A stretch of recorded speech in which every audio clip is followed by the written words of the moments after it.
Examiner कभी ये नहीं देखेगा कि आपने 4 साल से तैयारी की, 3 साल से की, 2 साल से, उसको फ़र्क नहीं पड़ता। तो ये 4 स्टेप में मेजर स्ट्रैटेजी होती है जो स्टूडेंट को फॉलो करनी चाहिए इस पीरियड में। जो प्रीलिम्स और मेंस के बीच का जो गैप है ना, उसमें कीवर्ड्स की एक लिस्ट बना लेनी चाहिए सब्जेक्ट वाइज़ स्टडी प्लान की, तो वो कैसे ऑर्गेनाइज़ कर सकते हैं स्टूडेंट्स? तुरंत ही अगर प्रैक्टिस करेंगे, तो मुझे लगता है उसका काफ़ी बेनिफिट रहता है। एक उसमें क्वेश्चन वर्ड्स होते हैं जैसे कि एनालाइज़, इलैबोरेट, इलुसिडेट। कि बिना ऐसे टेंशन लेके जैसे मैं कि परफेक्शन लेके आऊँगा, हाँ, उसके बिल्कुल। बाद अपना आंसर लिखना, ठीक है? बिल्कुल, जब आपको बिल्कुल। क्वेश्चन मिल गया उसका आंसर लिख डालो। उन्हें गाइड कर दिया जाता है कि आपको 7 मिनट में, 8 मिनट में क्वेश्चन लिखना है।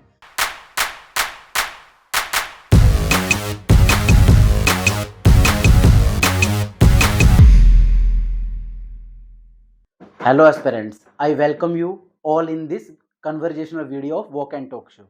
और इस सबसे पहले मैं आभार व्यक्त करना चाहूँगा walk and talk show team का, जिन्होंने आज मुझे और मानसी गोयल को इनवाइट किया हमारी बुक के बारे में डिस्कशन करने के लिए और आगामी यूपीएससी मेंस एग्जामिनेशन के बारे में चर्चा करने के लिए। इस दौरान स्टूडेंट को क्या क्या प्रेपरेशन करनी चाहिए और उस प्रेपरेशन के दौरान हमारी ये जो बुक है D coding question words with stages of excelling in answer writing, उसके बारे में चर्चा करने के लिए कैसे ये बुक उपयोगी होगी एस्पिरेंट्स के लिए। एंड वीडियो शुरू करूँ उससे पहले मैं अपने बारे में बता देता हूँ। मैंने अपनी स्कूलिंग अपनी नेटिव सिटी कालावली में की है एंड उसके बाद ग्रेजुएशन के लिए बठिंडा में मैंने बी फार्मेसी की है and there after I started preparing for UPSC civil service examination. And इस जर्नी में बहुत सारे एक्सपीरियंसेस मिले एंड उन्हीं एक्सपीरियंसेस को शेयर करने के लिए मैंने एडटेक सेक्टर ज्वाइन किया एंड इस एडटेक सेक्टर में I interacted with lots of aspirants and उनको गाइड करने का मौका मिला एंड जिसमें से बहुत सारे सिलेक्शन भी देखने को मिले। उन्हीं की जर्नी से इंस्पायर होके कि वो ऐसा क्या अलग करते थे कि जो उन्हें बाकी कैंडिडेट से एक सुपीरियर काइंड ऑफ कैंडिडेट बनाता था, सुपीरियर एस्पिरेंट्स बनाता था और वो क्वालिफाई करते हैं। उन्हीं का मैंने मानसी गोयल मैम के साथ मिलके उन्हीं एक्सपीरियंसेस को शेयर किया है इस बुक में भी। बाकी इसके बारे में और डिटेल में मानसी गोयल बताएँगे। हेलो एवरीवन, मैं हूँ मानसी गोयल। तो इस जर्नी में मेरा एक्सपीरियंस जो रहा है, उसमें काफ़ी चीज़ें अप्स एंड डाउन्स मुझको देखने को मिले। कुछ गैप्स भी देखने को मिले कि जैसे कि जो हमने बुक लिखी है question word with stages of excelling answer writing, उसमें कुछ मुझे गैप्स देखने को मिले कि जो यूपीएससी क्वेश्चंस पूछती है, उसमें क्वेश्चन वर्ड्स होते हैं जैसे कि एनालाइज़, इलैबोरेट, इलुसिडेट। तो उनका मीनिंग्स जो है एस्पिरेंट्स को ढंग से नहीं पता होता है कई बार। मैंने टॉपर से जैसे इंटरैक्ट किया है तो उनको काफ़ी हद तक ओवरऑल थोड़ा बहुत आइडिया होता है। बट मेजॉरिटी ऑफ एस्पिरेंट्स मेरे स्टूडेंट्स भी रहे हैं तो उनको कम ही आइडिया रहता है। तो इस पे मैंने ये गैप देख के बुक लिखने की कोशिश की। इससे पहले कि हम आगे बढ़ें, मैं अपने बारे में कुछ बता देना चाहती हूँ। मैंने graduation electrical and electronics engineering से की है एंड देन मैंने इंजीनियरिंग कॉलेज में पढ़ाया भी है। उसके बाद मुझे इंस्पिरेशन मिली कि मुझे इस एग्ज़ाम की तैयारी करनी चाहिए यूपीएससी सिविल सर्विसेज़ की। मैंने इस तैयारी को स्टार्ट किया एंड देन मैं इंटरव्यू तक पहुँची। बीएस बस्सी सर का बोर्ड था और ज्योग्राफी में मेरे काफ़ी अच्छे मार्क्स आए थे उस टाइम 292, क्योंकि उस टाइम काफ़ी कम मार्क्स दे रहे थे ज्योग्राफी में उस साल। तो उस हिसाब से मेरा डिसेंट स्कोर है 292। अभी हम बात करेंगे कि जो प्रीलिम्स और मेंस के बीच का जो गैप है, वो कैसे यूटिलाइज़ करना चाहिए? तो आप कुछ इसके ऊपर प्रकाश डालना चाहेंगे? यस, जो प्रीलिम्स और मेंस के बीच का गैप होता है ना, तो ये रफली जैसे इस साल देखा गया है कि प्रीलिम्स का पेपर एक्सटेंड हो गया। हुँ, हुँ, हुँ। ठीक है? और वो 16 जून को हुआ, वो पिछले महीने होना था, मई में होना था। तो वो प्री का पेपर तो आगे हो गया, लेकिन मेंस के बीच में कोई टाइम नहीं मिला। मानसी, जो प्रीलिम्स और मेंस के बीच का पीरियड होता है ना, ये काफ़ी इम्पोर्टेंट पीरियड होता है और ये मोस्ट क्रूशियल पीरियड होता है, जहाँ पे बहुत ही इंटेंसिवली स्टूडेंट को प्रिपेयर करना होता है मेंस एग्ज़ामिनेशन। तो इसके लिए अप्रोप्रिएट होता है कि एक प्रॉपर स्ट्रैटेजी उन्हें फ़ॉलो करनी चाहिए। जैसे कि अगर मैं एक स्ट्रैटेजी की बात करूँ जो मैं ऑफ़न अपने स्टूडेंट्स को रिकमेंड करता हूँ और जो काफ़ी वर्केबल भी रही है उनके लिए, उनको एक डिसेंट स्कोर लाने के लिए। सबसे पहला पार्ट इस स्ट्रैटेजी का आता है कि स्टूडेंट को सिलेबस को डिकोड करना चाहिए। जो यूपीएससी का सिलेबस दिया हुआ है, उसको डिकोड करना चाहिए। दूसरा स्टेप, पीवाईक्यूज का डिटेल एनालिसिस करना चाहिए कि what kind of questions they are asking from that particular syllabus part. Third step, answer writing. Student को डेली आंसर राइटिंग प्रैक्टिस करनी होती है।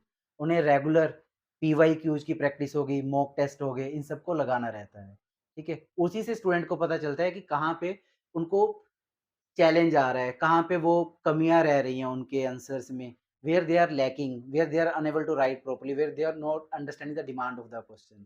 ठीक है, ये हो गया हमारा थर्ड स्टेप। और इसके बाद फोर्थ चीज होती है इसमें, एक अप्रोप्रिएट टाइम टेबल, एक अप्रोप्रिएट स्टडी प्लान बनाना रहता है स्टूडेंट को, कि जो भी पीरियड है ये प्री और मेंस के बीच में, उस डेज को प्रॉपर्ली डिवाइड करें, कितने दिनों में कौन सा सब्जेक्ट पढ़ेंगे और उस सब्जेक्ट में से भी कौन से टॉपिक्स पे ज़्यादा फोकस रखेंगे, एंड हर सब्जेक्ट के रिगार्डिंग किस तरह की वोकैबुलरी वो डेवलप करेंगे अपने आंसर को एनरिच करने के लिए। तो ये 4 स्टेप में मेजर स्ट्रैटेजी होती है जो स्टूडेंट को फॉलो करनी चाहिए इस पीरियड में। बाकी आप मैम इसमें कोई और पॉइंट ऐड करना चाहते हैं तो? तो जैसे आपने वोकैब्युलरी की बात की, हुँ, इस पे मैं थोड़ा-सा बात करना चाहूँगी। वोकैब्युलरी यहाँ पे जो हम बात कर रहे हैं, वो हम इंग्लिश वोकैब्युलरी की बात नहीं कर रहे होंगे आप। Yes, yes. जहाँ तक मैं समझती हूँ, जैसे कि वोकैब्युलरी यहाँ पे कीवर्ड से मतलब हो सकता हाँ, है यहाँ ना? पे कि subject wise keyword, subject wise अच्छा, किस तरह का अच्छा। करना ओके, चाहिए। ओके। तो इसमें जैसे इंडियन सोसाइटी के कुछ कीवर्ड्स होते हैं जो स्टूडेंट्स को आंसर्स में इंक्लूड करने चाहिए। या फिर आपके एथिक्स में कुछ कीवर्ड्स होते हैं जैसे कंपैशन हो गया, ये एटीट्यूड हो गया। तो सिलेबस के ही वर्ड्स लेके आंसर में यूज़ करेंगे तो उसका काफ़ी ज़्यादा इम्पैक्ट पड़ता है। जैसे ई गवर्नेंस में आपका सोशल ऑडिट हो गया, हुँ, गवर्नेंस में, गुड गवर्नेंस में, सिटीज़न सोशल चार्टर हो गया। अकाउंटेबिलिटी, सिटीज़न चार्टर हो गया। तो ये कीवर्ड्स मुझे लगता है अगर हम यूज़ करें आंसर्स में तो काफ़ी इम्पैक्टफुल रहता है। तो मुझे लगता है कि स्टूडेंट्स को जो है इन जो प्रीलिम्स और मेंस के बीच का जो गैप है ना, उसमें कीवर्ड्स की एक लिस्ट बना लेनी चाहिए सब्जेक्ट वाइज़ ताकि वो आंसर्स में यूज़ कर सकें। और इन कीवर्ड्स का एक और फ़ायदा होगा, इन कीवर्ड्स का ये फ़ायदा होगा कि हम डायमेंशंस की तरह यूज़ कर सकते हैं। जो आंसर्स राइट, में हम डिफरेंट-डिफरेंट सब हेडिंग्स, सब पॉइंट्स देते हैं, उसमें डायमेंशंस लिखते हैं। तो उस तरीके से भी यूज़ हो सकता है। जैसे मुझे याद है मैंने अपनी प्रिपरेशन में फॉरेन पॉलिसी पे इंडियन फॉरेन पॉलिसी जो है, उस पे कुछ कीवर्ड्स मैंने याद किए थे जैसे कि मल्टी अलाइनमेंट या फिर multi order world, multipolar world. तो ये जब जो भी क्वेश्चन आता था तो मैं इन पॉइंट्स को इलैबोरेट कर देती थी। तो हुँ। काफ़ी वो इम्पैक्टफुल होता था। स्पेशली मेरे ज्योग्राफी में भी काफ़ी काम आए हैं ये कीवर्ड्स। इसके अलावा आपने बात की थी स्टडी प्लान की, तो वो कैसे ऑर्गेनाइज़ कर सकते हैं स्टूडेंट्स? तो स्टूडेंट का स्टडी प्लान जैसे कि सबसे पहले उनको टारगेट करना होगा। जैसे प्रीलिम्स के पीरियड में बहुत सारे ऐसे सब्जेक्ट होते हैं जो स्टूडेंट नहीं पढ़ते हैं। हाँ, फॉर एग्जाम्पल मेंस के ऐसे सब्जेक्ट, फॉर एग्जाम्पल एथिक्स का हो गया। स्टूडेंट प्रीलिम्स की प्रिपरेशन के टाइम पे एथिक्स को इग्नोर कर देते हैं, क्योंकि वो पूरा प्रीलिम्स की तैयारी में मगन हो जाते हाँ, हैं। जी और बिल्कुल। उसी तरह कुछ और सब्जेक्ट्स में से जैसे पर्टिकुलर पेपर वाइज़ अगर मैं बात करूँ, पेपर 1 में ठीक है वर्ड हिस्ट्री से आजकल क्वेश्चन नहीं आते, लेकिन उसका भी कभी-कभी 1 और 2 क्वेश्चन आ जाते आ हैं। जाते हैं, आजकल हाँ नहीं आ जी। रहे हैं, पिछले 2-3 साल से। उस पेपर 2 में हो गया गवर्नेंस वाला पार्ट, पेपर 3 में हो गया इंटरनल सिक्योरिटी वाला पार्ट, डिज़ास्टर मैनेजमेंट वाला पार्ट, पेपर 4 तो एथिक्स पूरा ही हो गया, और ऐसे, जो कि अपने आप में एक पूरा पेपर है 250 मार्क्स का। तो स्टूडेंट उसकी तैयारी बिल्कुल ही छोड़ देते हैं। तो सबसे पहले तो स्टूडेंट्स को ये देखना चाहिए कि यस, यहाँ पे मतलब उ उनके कौन से सब्जेक्ट में उनके पास नोट्स प्रॉपर हैं या नहीं है, ठीक है? उसके हिसाब से अपने टाइम पीरियड को, अपने स्टडी प्लान को डिवाइड करेंगे। और उसमें टाइम प्लान में क्या-क्या रखना है, उनको अपने स्टडी प्लान में क्या-क्या रखना है। एक तो सब्जेक्ट वाइज़ उनको डेज़ डिवाइड करने होंगे। सेकंड, उनको सब्जेक्ट वाइज़ रिसोर्सेज़ डिमार्केट करने होंगे कि यस, इस पर्टिकुलर सब्जेक्ट के लिए मैं ये रिसोर्सेज़ पढ़ने वाला हूँ। या इस पर्टिकुलर सब्जेक्ट के लिए जो आप अभी हम कीवर्ड की बात कर रहे थे कि मैं यहाँ से कलेक्ट करूँगा। जैसे पॉलिटी की अगर बात करें, तो स्टूडेंट को constitutional articles, supreme court judgments, various law commission of India, election commission of India, second years, ये सब रिपोर्ट्स का लिखना पड़ता है। तो उस तरह की जो भी चीज़ें इस पीरियड में अपने स्टडी प्लान में ही इंक्लूड करेंगे कि वो कैसे कलेक्ट करेंगे। एंड इसके बाद वो इन सारी चीज़ों के पैरेलल में आंसर राइटिंग को एक विशेष ध्यान में रख के विशेष समय देंगे कि यस, इतना पीरियड तो आंसर राइटिंग को डिवोट करना ही है। अभी जैसे आपने बोला कि 3-4 क्वेश्चन्स या वीकली जो है क्वेश्चन्स उनको आंसर राइटिंग प्रैक्टिस करनी चाहिए। तो इस पे जो स्टूडेंट्स काफ़ी कन्फ्यूज़ रहते हैं कि कहाँ से पिकअप करें, क्या कौन-सा क्वेश्चन लिखें। तो इस पे मैं थोड़ा-सा बात करना चाहूँगी कि जैसे स्टूडेंट्स कोई भी टॉपिक पढ़ते हैं सिलेबस का, मान लीजिए आपने पढ़ा सेक्युलरिज़्म, ठीक है? इंडियन सोसाइटी पेपर 1 का ये टॉपिक है। तो जैसे स्टूडेंट्स सेक्युलरिज़्म टॉपिक पढ़ने के खत्म करने के बाद क्या करेंगे कि उसी टॉपिक पे देखेंगे पीवाईक्यू में कोई क्वेश्चन है या नहीं, ठीक है? फिर पीवाईक्यू में जब क्वेश्चंस देख लेंगे स्टूडेंट्स, उसके बाद अगर उसमें मिलता है तो ठीक है, नहीं मिलता है तो किसी भी मॉडल क्वेश्चन को देख लें और उसको प्रैक्टिस कर लें। तुरंत ही अगर प्रैक्टिस करेंगे, तो मुझे लगता है उसका काफ़ी बेनिफिट रहता है। एक तो उनके माइंड में चीज़ें जाती हैं कि हाँ, हमें ऐसे लिखना होगा। फिर आगे जो भी पढ़ेंगे, वो इस एप्लीकेशन के साथ पढ़ेंगे कि हाँ, अगर हम ये पढ़ रहे हैं तो उसका आंसर कैसे लिखेंगे? बिल्कुल, ये बहुत इम्पोर्टेंट रहता है कि बिना ऐसे टेंशन लिए कि जैसे मैं कि परफेक्शन लेके आऊँगा, हाँ, उसके बिल्कुल। बाद अपना आंसर लिखूँ, ठीक है? बिल्कुल, जब बिल्कुल। आपको क्वेश्चन मिल गया, उसका आंसर लिख डालो। जैसे-जैसे आप नंबर ऑफ आंसर प्रैक्टिस करते रहेंगे, नंबर ऑफ क्वेश्चन प्रैक्टिस करते रहेंगे, ऑटोमैटिक डेली बेसिस पे भी इम्प्रूवमेंट होता है। और एक क्वेश्चन में आंसर लिखा हुआ ऑटोमैटिकली आपको कहीं और पे भी हेल्प करता है। फॉर एग्ज़ाम्पल अगर मैं Indian society and social justice की बात करूँ, इंडियन सोसाइटी में जैसे एक टॉपिक की बात करता हूँ, impact of globalization on Indian society. अब पिछले पास्ट ईयर्स में इसमें देखो कि किस तरह के क्वेश्चन आए हुए हैं। आपको क्या देखना है ग्लोबलाइजेशन का इम्पैक्ट इंडियन सोसाइटी। अब यूपीएससी ने तो इतना लिख के छोड़ दिया। अब इसमें तैयारी क्या करनी है ये तो आपको पीवाईक्यू से पता चलेगी। अब उन्होंने क्या किया कि ग्लोबलाइजेशन का इम्पैक्ट पूछ लिया इंडियन कल्चर पे। इंडियन सोसाइटी के आप देख लो उसको डिवाइड कर दो इंडियन सोसाइटी में क्या-क्या होता है। इंडियन कल्चर होता है, हमारी फूड हैबिट्स होती हैं, तो उसमें भी ग्लोबलाइजेशन का इम्पैक्ट आ जाएगा कि फूड हैबिट, मैकडॉनलाइजेशन ऑफ ठीक है? यहाँ पे नवरात्रि के टाइम पे आपको वेजिटेरियन थाली मिलती है। इस तरह की जो चीज़ें हैं ग्लोबलाइजेशन का इंडियन सोसाइटी में इम्पैक्ट और फर्दर इंडियन सोसाइटी को और डिवाइड कर दो। इंडियन सोसाइटी में बहुत सारे इंस्टीट्यूट्स होते हैं। जैसे कि हमारा एक रिलिजन इंस्टीट्यूट हो गया, एजुकेशन इंस्टीट्यूट हो गया, जॉइंट फैमिली इंस्टीट्यूट हो गया, जॉइंट फैमिली न्यूक्लियर फैमिली में कन्वर्ट हो रही हैं, ठीक है? आजकल जो इंटरनेट का ज़माना आ गया है, उसका क्या इम्पैक्ट पड़ रहा है? पिछले साल ही हमने इसके ऊपर क्वेश्चन देखा कि किस तरह से जो मोबाइल फ़ोन है, वो किस तरह से सोशलाइज़ेशन चिल्ड्रन की सोशलाइज़ेशन को इम्पैक्ट कर रहे हैं। तो इस तरह की जो चीज़ें हैं, आपको प्रीवियस ईयर क्वेश्चन से अगर आप प्रैक्टिस कर लोगे और उसका कुछ फ़ोल्डर तैयार कर लोगे सब्जेक्ट वाइज़, ये सिर्फ़ मैंने एक सब्जेक्ट की बात की है, सिमिलरली और भी सब्जेक्ट का।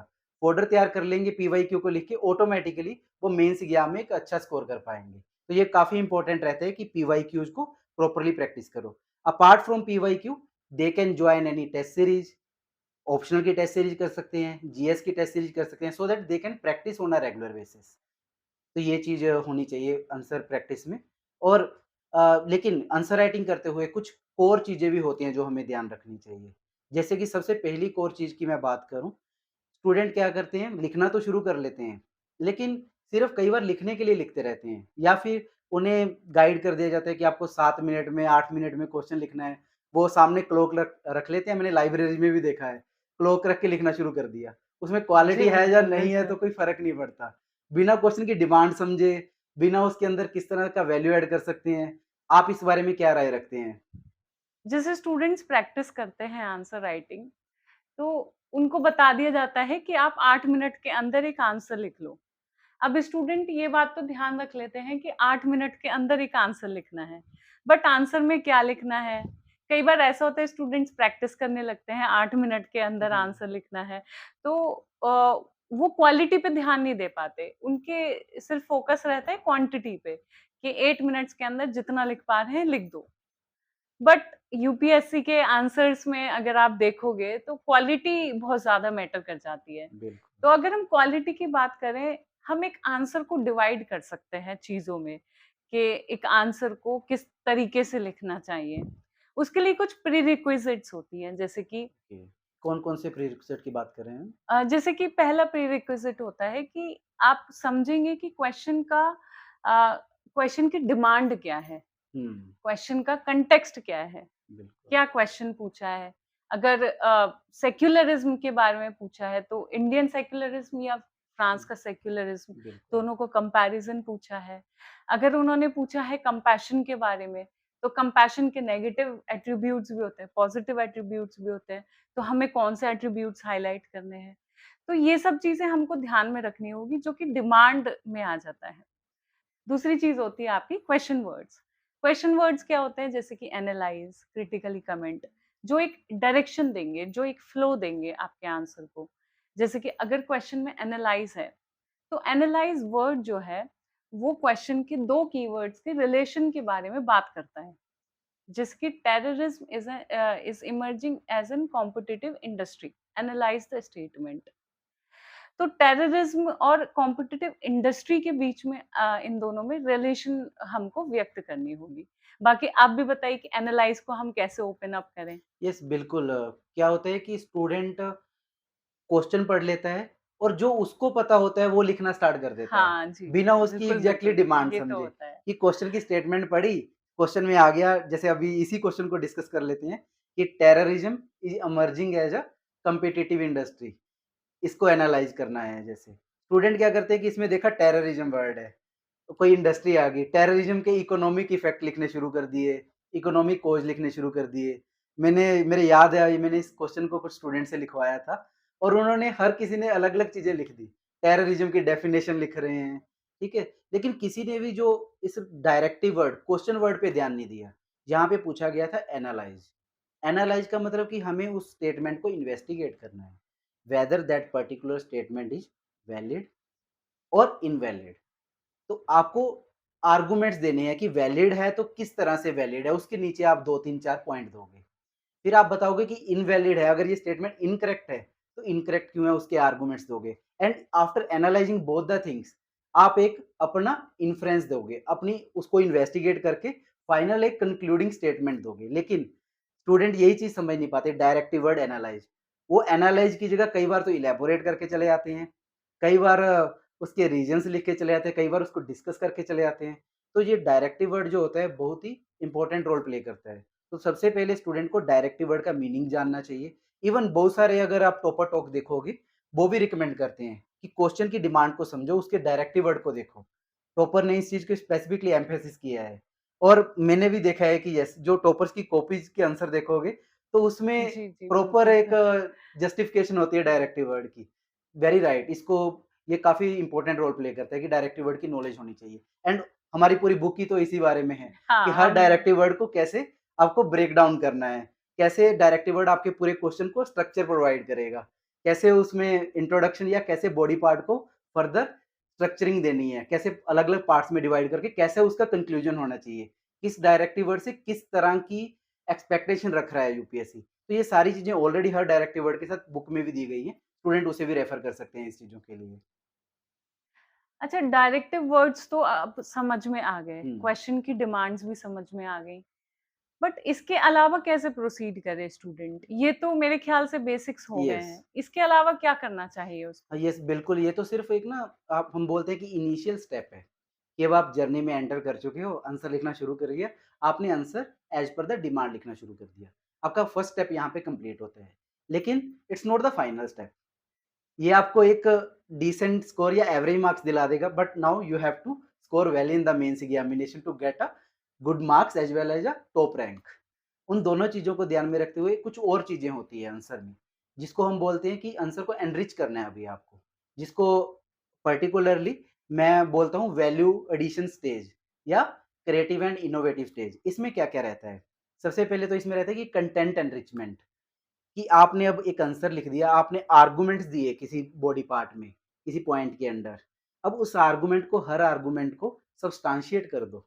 Substantiate with data, fact, indices, examples, case studies या कोई रिसेंट की किसी एग्जाम्पल से इन्फ्लुएंस है, उससे आप सब्सटेंशिएट कर दीजिए ताकि उसकी उस पर्टिकुलर आर्गुमेंट की ऑथेंटिसिटी बढ़ जाए। फॉर एग्जाम्पल, किसी आप रिकमेंडेशन की बात कर रहे हैं, इलेक्टोरल रिफॉर्म की बात कर रहे हैं और आपने कोई सजेशन लिख दी। अगर उस सजेशन के पीछे वो particular suggestion election commission of India की ओर से आई हो और आप लास्ट में लिखें as per the election commission of India, या फिर आप इकोनॉमिक्स का कोई आंसर कर रहे हैं और किसी चीज़ को जस्टिफाई कर रहे हैं और उसी चीज़ के रिगार्डिंग आपको कोई फैक्ट एंड फिगर्स मिलते हैं इकोनॉमिक सर्वे से, और उसमें आप स्टेटमेंट को कंप्लीट करने के बाद या आर्गुमेंट्स को कंप्लीट करने के बाद लिखते हैं as per recent economic survey of India या as per recent budget of India. तो वो स्टेटमेंट को एक ऑथेंटिसिटी प्रोवाइड करता है, उसको एनरिच कर देता है, जिसको मैं यूज़ कर रहा हूँ वर्ड वैल्यू एडिशन में content enrichment. After content enrichment ये तो एक चीज़ हो गई वैल्यू इम्प्रूव करने के लिए। उसके बाद जो आता है स्टूडेंट को अपने आंसर की प्रेजेंटेशन इंक्रीज़ कराने के लिए। जो अगेन मैं कंपैरिज़न की बात करता हूँ, एक टॉपर को और एक नॉर्मल स्टूडेंट को। टॉपर की कॉपी में हम क्या देखते हैं, उनकी कॉपी ना देखते ही ऐसे लगता है कि यस, वाक़ई क्या आंसर लिखा है। वो एक फीलिंग आती है अंदर से, कि कॉपी को देखते ही कितने बढ़िया से फ्लो चार्ट प्रेजेंटेशन, हर इम्पोर्टेंट कीवर्ड को अंडरलाइन किया होता है, हर इम्पोर्टेंट फैक्ट को सब्सटेंशिएट किया होता है कि यस, इस पर्टिकुलर ऑर्गेनाइजेशन का या इस पर्टिकुलर रिपोर्ट का ये पॉइंट है। तो ये सारी चीज़ें जब अंडरलाइन दिखती हैं, तो वही एग्ज़ामिनर कैसे मार्क्स नहीं देगा। वहीं दूसरी ओर जो एक नॉर्मल कैंडिडेट होता है, पैराग्राफ वगैरह बना के आ जाता है, कंटेंट अच्छा होता है, बट प्रॉपर प्रेजेंटेशन अच्छी नहीं होती है। प्रॉपर हेडिंग, सब हेडिंग को बॉक्स और अनबॉक्स नहीं किया रहता है। अलग से पता ही नहीं चलता कहाँ पे क्वेश्चन शुरू हो और कहाँ एंड हो गया। कंटेंट अकेला से काम नहीं चलता, अकेली डिमांड मीट करने से भी काम नहीं चलता। You have to add value in that and साथ-साथ उसका प्रेजेंटेशन भी इम्प्रूव करना होगा। मेरे अकॉर्डिंग अगर ये स्टूडेंट ये चीज़ें करेंगे, तो स्टूडेंट एक डिसेंट स्कोर कर सकते हैं। मुझे लगता है उसमें जो आपने वैल्यू एडिशन और creative and yes. Innovative stages की बात की, हुँ, तो इसमें मैं कुछ ऐड करना चाहूँगी कि अब जो प्रीलिम्स और मेंस के बीच का पीरियड है, उसमें हुँ। स्टूडेंट्स कैसे प्रोसीड करें? जैसे आपने सुना होगा हूच ट्रेजेडी आजकल न्यूज़ में यस, है। अभी तो अल्कोहल वाली। हाँ जी, हुँ, हाँ। हुँ, हुँ। तो हूच ट्रेजेडी को हम कैसे यूटिलाइज़ कर सकते हैं? वो हम बिज़नेस एथिक्स में यूटिलाइज़ कर सकते यस। हैं। अभी एक छोटी-सी न्यूज़ आई थी कि 10 लायंस का प्राइड जो है रेलवे लाइन से गुज़र रहा था। तो जो रेलवे ऑपरेटर थे उन्होंने तुरंत ट्रेन को रोक दिया। तो ये प्रेजेंस ऑफ माइंड है एंड कमिटमेंट टू ड्यूटी है। तो ये एग्ज़ाम्पल्स हम कलेक्ट करके कोट कर सकते हैं एथिक्स के आंसर्स में। तो मुझे लगता है कि कंटेंट एनरिचमेंट के लिए जो बेसिक बुक्स होती हैं उसके अलावा अगर हम सिर्फ सिंपल न्यूज़पेपर से नोट्स बनाएँ, उसमें ऐड ऑन करें, एजुकेशन क्राइसिस, यूजीसी नेट और एनटीए इश्यू आजकल चल रहा है। तो ये सब चीज़ें हमको एस्से में, आंसर राइटिंग में, एथिक्स में, पेपर 2 में यूज़ करनी चाहिए। फिर आपने बोला क्रिएटिव एंड इनोवेटिव स्टेज, उसमें जो आपने प्रेज़ेंटेशन के बारे में बात किया, तो मुझे लगता है कि उसमें काफ़ी प्रैक्टिस करनी चाहिए स्टूडेंट्स को। तभी उनका वो हैबिट आ पाएगी कि वो 8 मिनट में वो आंसर लिख सकें। बिल्कुल, जो अगर वो फ्लो चार्ट्स की, डायग्राम्स की, मैप्स की, ये अलग-अलग सब्जेक्ट में वेरी करता है। जैसे for example Indian society and social justice में फ्लो चार्ट्स ज़्यादा अच्छे रहते हैं या फिर आप किसी चीज़ों का टेबल बना दो, टैबुलर प्रेजेंटेशन दे दो, तो that is more workable for Indian society and social justice. At the same time when we are talking about geography subject, तो ज्योग्राफी हो गया, एनवायरनमेंट हो गया, इन सब में या फिर इंटरनेशनल रिलेशन हो गया, ज्योग्राफी में, इंटरनेशनल रिलेशन में, एनवायरनमेंट, इन सब सब्जेक्ट्स में आपका मैपिंग पार्ट काफ़ी इम्पोर्टेंट होता है कि मैप कितनी जल्दी से आप बढ़िया से ड्रा करके उसी में आप प्रॉपर्ली समझा दो, कि आपका मैप ही सारी चीज़ें व्यक्त कर दे। लेकिन अगर स्टूडेंट प्रैक्टिस नहीं करेगा, अगर सोच रहा है कि सीधा जाके एग्ज़ाम हॉल में उसको मैप को ड्रॉ कर देगा इंडिया के या फिर वर्ल्ड के, it's just next to impossible. करेगा भी तो बढ़िया नहीं कर पाएगा या फिर अननेसेसरी ज़्यादा टाइम ले लेगा। तो स्टूडेंट को चाहिए कि वो पहले से प्रैक्टिस करें। बिल्कुल मानसी, इसको स्टूडेंट्स को पहले से प्रैक्टिस करके रखना चाहिए। इसके अलावा मुझे लगता है कि स्टूडेंट्स को जब ये सब उनका प्रिपेयर हो जाता है, बेसिक स्टेज जो हमने बात की हुँ, हुँ। जिसमें क्वेश्चन की डिमांड और क्वेश्चन वर्ड्स को डिकोड करने की बात की हमने उसमें। देन हमने बात की कि वैल्यू एडिशन कैसे करें, उसमें हमने सीखा कि कैसे हम केस स्टडीज़, इलस्ट्रेशंस और डेटा कमिटी रिपोर्ट वगैरह हम यूज़ कर सकते हैं। देन हमने बात की क्रिएटिव एंड इनोवेटिव स्टेज की जिसमें हम फ्लो चार्ट्स वगैरह अपनी प्रेजेंटेशन पे बहुत ज़्यादा ध्यान दे सकते हैं। अब बात आती है टाइम मैनेजमेंट की और वर्ड लिमिट मैनेजमेंट की। तो इसके बारे में स्टूडेंट को क्या करना चाहिए? यस, ये भी एक इम्पोर्टेंट एस्पेक्ट रहता है। तो इसके लिए मैं 3-4 स्टेप रिकमेंड करता हूँ इन जनरल। सबसे पहला तो देखो, टाइम मैनेजमेंट से सीधा-सा मतलब यहाँ पे है कि आप विदिन 3 आवर कैसे आप अपने 20 क्वेश्चंस को लिख सकते हो, ठीक है? इसके लिए मल्टीपल स्ट्रैटेजी होती है, बट जनरली स्टूडेंट को क्या करना चाहिए, जो मेजर इम्पैक्ट लेके आएगा उनके आंसर राइटिंग में। सबसे पहले तो स्टूडेंट को जो अपनी चीज़ें रिवाइज़ की हुई हैं, जो अपने नोट्स बना रखे हैं, जो भी नोट्स बने उसे मल्टीपल टाइम रिवाइज़ करना होगा। अगर कोई चीज़ स्टूडेंट ने 10 बार रिवाइज़ कर रखी है और उसे अपने क्रिस्प नोट पहले से ही बना रखे हैं, अपनी लैंग्वेज में, फॉर एग्ज़ाम्पल पॉवर्टी की डेफ़िनेशन है या वुमेन एम्पावरमेंट की डेफ़िनेशन है, वुमेन एम्पावरमेंट की यूएन की डेफ़िनेशन, पॉवर्टी की वर्ल्ड बैंक की डेफ़िनेशन। अगर स्टूडेंट एज़ इट इज़ लिखने की कोशिश करेगा ना जो वेबसाइट पे लिखी हुई है, तो डेफ़िनिटली उसको ज़्यादा टाइम लगेगा। अगर उसने उस डेफ़िनेशन को अपने वर्ड्स में पहले से कन्वर्ट करके अपने नोट्स में लिख रखा होगा, तो और उसको 10 बार रिवाइज़ भी कर रखा होगा, तो उसका हाथ उसकी सोच से ज़्यादा तेज़ चलेगा। तो सबसे पहला ये स्टेप तो बिल्कुल, ये तो फैक्ट है। Revision. Revision is the key to improve your timings in the answer writing, है ना? सबसे पहला हो गया रिवीजन। सेकंड जो स्टेप स्टूडेंट को करना चाहिए, डेली प्रैक्टिस। अब कोई स्टूडेंट डेली लिख रहा है, ठीक है? तो ऑटोमैटिक उसकी स्पीड इंक्रीज़ होगी। ऑल्सो डेली लिखने का मतलब ये नहीं कि 2 क्वेश्चन लिख लिए और हो गया काम, ये नहीं। स्टूडेंट को 20 क्वेश्चन का भी प्रैक्टिस करना होगा एक साथ। बिकॉज़ एग्ज़ाम हॉल में आपको 3-3 घंटे के 2 पेपर एक ही दिन लिखने होते हैं। मेरे याद है जब मैं बिल्कुल। अपना मेंस का एग्ज़ाम लिख रहा था, तो ऐसी हालत हो जाती थी कि दूसरे पेपर के बाद बिकॉज़ इतनी स्पीड में लिख रहे होते हैं, दूसरे के पेपर के बाद यहाँ पे स्वेलिंग हो जाती थी हाथ पे। तो डेली उसके ऊपर पट्टी लगा के ऐसे सोना पड़ता था बिकॉज़ फर्स्ट जब मैं फर्स्ट मेंस लिखा तो प्रैक्टिस नहीं की थी उतनी, 20 क्वेश्चन की एक साथ। लेकिन इस चीज़ से गलती से सीखा और सेकंड टाइम मैंने पहले से प्रैक्टिस करके रखी हुई थी पेपर की। तो सेकंड टाइम मुझको ये दिक्कत नहीं आई। और मैं डर गया था पहली बार कि ये हाथ इतना स्वेलिंग आ रखी है हाथ को ये और मैं इश्यूज़ अगले होते दिन कैसे हैं। पेपर लिखूँगा? रोज़ रात को उसके ऊपर मूव वगैरह लगा के सोना पड़ता था। तो सेकंड टाइम जब मेंस लिखा मैंने ये चीज़ अपनी गलती सुधारी। तो मैं स्टूडेंट को यही रिकमेंड करूँगा कि पहले से प्रैक्टिस करके रखेंगे, तो ये भी आपको 20 क्वेश्चन की प्रैक्टिस ये भी एक स्पीड इम्प्रूव कर देगी। फर्दर जो थर्ड स्टेप है, थर्ड स्टेप में क्या होता है कि जो आपके 10 नंबर और 15 नंबर वाले क्वेश्चन है या जिस भी स्कीम में आते हैं क्वेश्चन जैसे ये 2016 की अगर बात करूँ या पहले की 12.5 नंबर का क्वेश्चन आता था 12 एंड हाफ मार्क्स का 20 क्वेश्चन होते थे सभी क्वेश्चंस को इक्वल टाइमिंग डिवोट करना होता था आसान था कि 180 मिनट है डिवाइड कर लो 20 से आपको 9 मिनट में आंसर लिखना है बट अभी क्या है कि अभी 10 मार्क्स के आ रहे हैं और 15 मार्क्स के आ रहे हैं तो अकॉर्डिंगली हमें टाइमिंग डिवाइड करना रहता है उसमें भी आप 4 स्लॉट में डिवाइड कर सकते हो, 5 क्वेश्चन का 1 स्लॉट बना सकते हो। और जैसे ही आपके 5 क्वेश्चन का स्लॉट हुआ, आपको पता चल जाएगा यस आप स्लो लिख रहे हो या फास्ट लिख रहे हो। ये हो गया तीसरा स्टेप।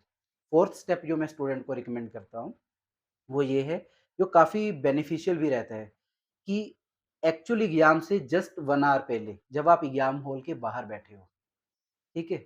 एक रफ पेज लेके जाइए ए4 शीट अपने साथ। क्योंकि बहुत बार ये विंटर में भी होता है, थोड़ा-सा ठंडी भी होती है, अलग-अलग एरिया पे डिपेंड करेगा कहाँ पे आपका मेंस हो रहा है, ठीक है?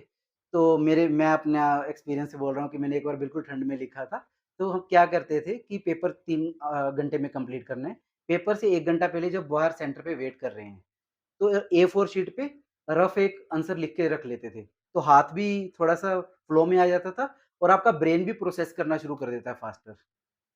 और अकॉर्डिंगली आपका पेपर में भी 3 घंटे में आप आराम से मैं अपने पेपर में 5 मिनट पहले फ्री हो जाता था। तो मैं स्टूडेंट को भी यही रिकमेंड करूँगा कि एग्ज़ाम हॉल से बाहर प्रॉपर एक आंसर लिख लें, आधा 1 घंटा पहले। हाथ भी खुल जाएगा, दिमाग भी खुल जाएगा।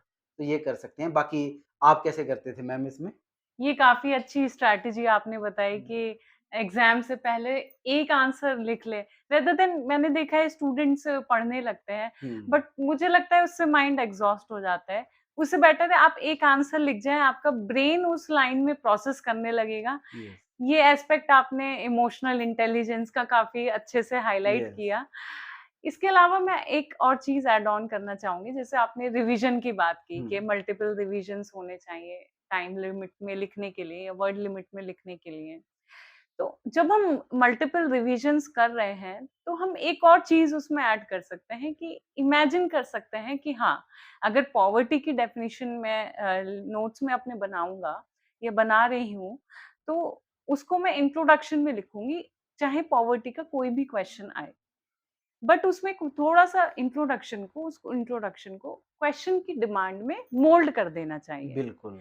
तो आप पहले से ही इमेजिन कर लें पढ़ते समय ही कि ये चीज़ इंट्रोडक्शन में लिखनी है, ये चीज़ जैसे मैंने आपको इंडियन फॉरेन पॉलिसी का एग्ज़ाम्पल दिया था कि इंडियन फॉरेन पॉलिसी में मैं ये पॉइंट्स लिख दूँगी, मैंने पहले से बना रखा था।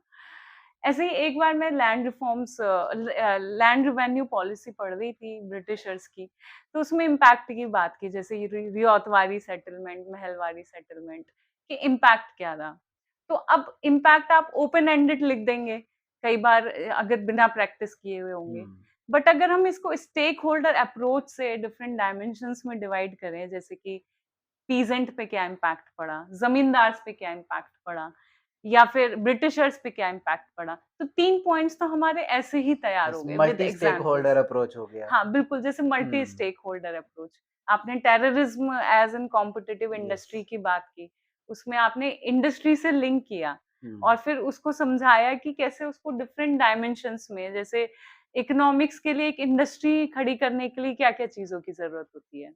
वही लैंड लेबर कैपिटल एंटरप्रेन्योरशिप। बिल्कुल, हम हम्म। उस पॉइंट को, उस आंसर हम्म। को, इन 4 पॉइंट्स तो हमारे रेडीमेड तैयार हो गए कि यस। लैंड लैंड चाहिए टेररिज्म को, एक इंडस्ट्री को बनाने के लिए लैंड तो चाहिए ही होता है, ऐसे ही बिल्कुल। टेररिस्ट को लैंड चाहिए, जैसे आईसिस आईसिस ने बिल्कुल, सीरिया इराक ऑक्यूपाई और कर लिया सीरिया था। में लैंड बिल्कुल, ऑक्युपाई बिल्कुल। कर ली। बिल्कुल, बिल्कुल। हुँ, तो लैंड, लेबर, लेबर कहाँ से लाएँगे? वो अट्रैक्ट रिक्रूटमेंट। करते हैं, fundamentalist propaganda through social media, जिससे सोशल। यूथ जो है अट्रैक्ट हो। इसी तरीके से हम अपने आंसर्स जो है पहले से पढ़ते समय ही बना सकते हैं। इसके अलावा मैं कुछ बात करना चाहूँगी कि जो एक स्टूडेंट होता है उसकी टेबल पे कुछ बुक्स होनी चाहिए। आपको क्या लगता है, जो आप कुछ बता सकते हैं कि 4 इम्पोर्टेंट बुक्स कौन-कौन सी होनी चाहिए एक स्टूडेंट की टेबल पे हमेशा? बिल्कुल मानसी, अगर मुझे स्टूडेंट को कोई 4 चीज़ें बतानी रहेंगी, तो मैं सबसे पहले स्टूडेंट को कहूँगा कि सिलेबस को वर्ड बाय वर्ड क्रैम कर लें, क्योंकि सिलेबस के मल्टीपल यूज़ हैं। ऐसे में पूरा का पूरा ऐसे सिलेबस के जो अलग-अलग वर्ड्स हैं, डायमेंशंस हैं, अलग-अलग सब्जेक्ट वाइज़ जो दिए गए हैं टॉपिक्स, उनको ही डिवाइड करके ऐसे को एक कंप्लीट ऐसे लिखा जा सकता है।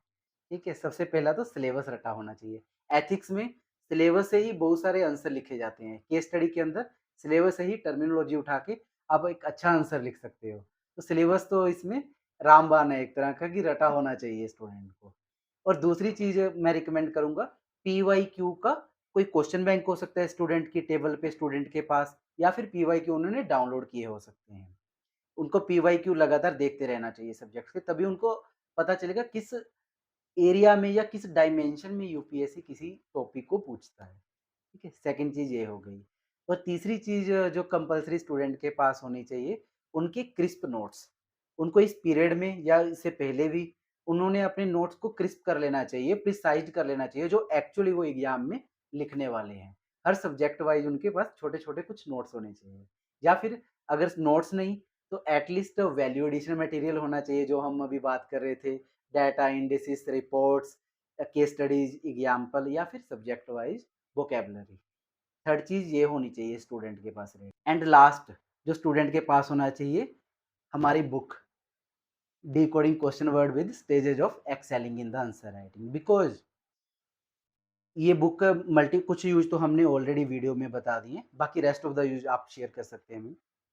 ये जो आपने बोला कि decoding question words with stages of excelling in answer writing, ये जो बुक है ये हैंडबुक की तरह काम करेगी कि स्टूडेंट जो भी क्वेश्चन लिखना चाह हुँ, रहे हैं, मान लो एनालाइज पे या क्रिटिकली कमेंट पे, इलेबोरेट पे, तो तुरंत ही इस बुक में से उसका मीनिंग देख सकते हैं और उसके अकॉर्डिंग उसका आंसर लिख सकते हैं। बिल्कुल। एक तो इस तरीके से स्टूडेंट जो है बुक का यूज़ कर सकते हैं। दूसरी चीज़, इस बुक में जो है हर कीवर्ड का, हर क्वेश्चन वर्ड का एक आंसर लिखा गया है, हुँ, उस क्वेश्चन वर्ड के अकॉर्डिंग। तो डिकोड उस करने के लिए। हाँ हुँ, जी, तो उससे इंस्पिरेशन लेके स्टूडेंट्स जो है आंसर लिख सकते हैं अपना, उस कीवर्ड के, क्वेश्चन वर्ड के अकॉर्डिंग। हुँ, तीसरी चीज़ इसमें है stages of excelling in answer writing. जो स्टेजेस हैं स्टूडेंट को आंसर राइटिंग में कैसे प्रोसीड करना चाहिए, बेसिक बिल्कुल। स्टेज से लेके एडवांस्ड स्टेज तक।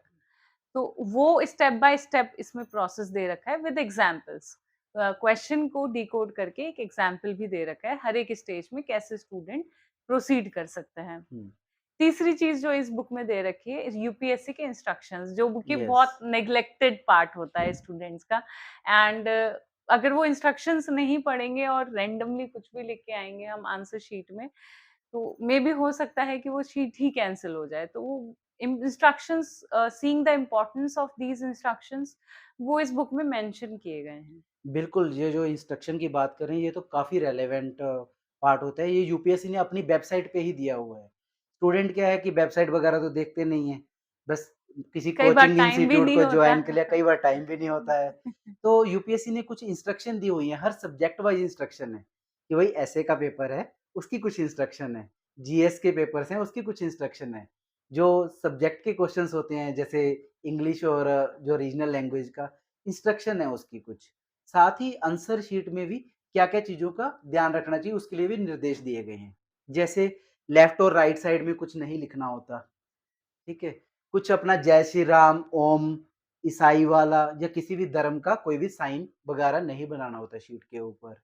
और पेंसिल और पेन का अल्टरनेट यूज़ नहीं करना होता। ठीक है, इस तरह के कुछ इंस्ट्रक्शन है जो यूपीएससी ने भी वेबसाइट पे भी दिए हैं। उन्हीं इंस्ट्रक्शन को समराइज़ करके एक जगह पे हमने इस बुक में एक चैप्टर इंक्लूड कर दिया है। वो भी स्टूडेंट के लिए काफ़ी रेलेवेंट रहने वाला है। और एक और चीज़ विदिन द डायरेक्टिव वर्ड मैं हाइलाइट करना चाहूँगा। इस बुक में क्लासिफिकेशन तो है ही डायरेक्टिव वर्ड की, कि इस टाइप के क्लासिफिकेशन को इस तरह से लिखा जा सकता है। अपार्ट फ्रॉम दैट इसमें एक फ्लो चार्ट बना हुआ है हर डायरेक्टिव वर्ड के साथ, जिसमें दिया गया है कि यूपीएससी की इस डायरेक्टिव वर्ड से क्या एक्सपेक्टेशन है, what kind of skills UPSC is testing from asking such kind of directive word. UPSC her question में एक डिफरेंट डायरेक्टिव वर्ड देता है, तो उसकी कुछ डिमांड भी रहती होगी, उसकी कुछ स्किल टेस्ट करने की भी रहती होगी। उसके बारे में भी इस बुक में हमने कोशिश की है कि स्टूडेंट को समझ में आ जाए। ठीक है, तो ये इसमें रहने वाला है, तो स्टूडेंट इसका काफी लाभ उठा सकते हैं। ये एक उसके कंपल्सरी एक बुक स्टूडेंट के हाथ में होनी चाहिए। टुवर्ड्स द एंड मैं वॉक एंड टॉक शो का आभार व्यक्त करना चाहूँगी कि उन्होंने हमको इनवाइट किया इस वीडियो कन्वर्सेशन के लिए, जिससे स्टूडेंट्स को काफ़ी फ़ायदा हो सकता है। प्रीलिम्स और मेंस के बीच का पीरियड कैसे यूटिलाइज़ करें। वो इस वीडियो को देख के अपनी स्ट्रैटेजी, अपनी प्रिपरेशन में ये सब अप्लाई कर सकते हैं। बिल्कुल मानसी, मैं भी बहुत-बहुत आभार व्यक्त करता हूँ, वॉक एंड टॉक का अपने शो में इनवाइट करने के लिए और हमें मौका देने के लिए, ताकि हम अपनी बुक के अंदर की नॉलेज स्टूडेंट के सामने लेके आ पाएँ। And lastly students, all the best for your upcoming mains examination.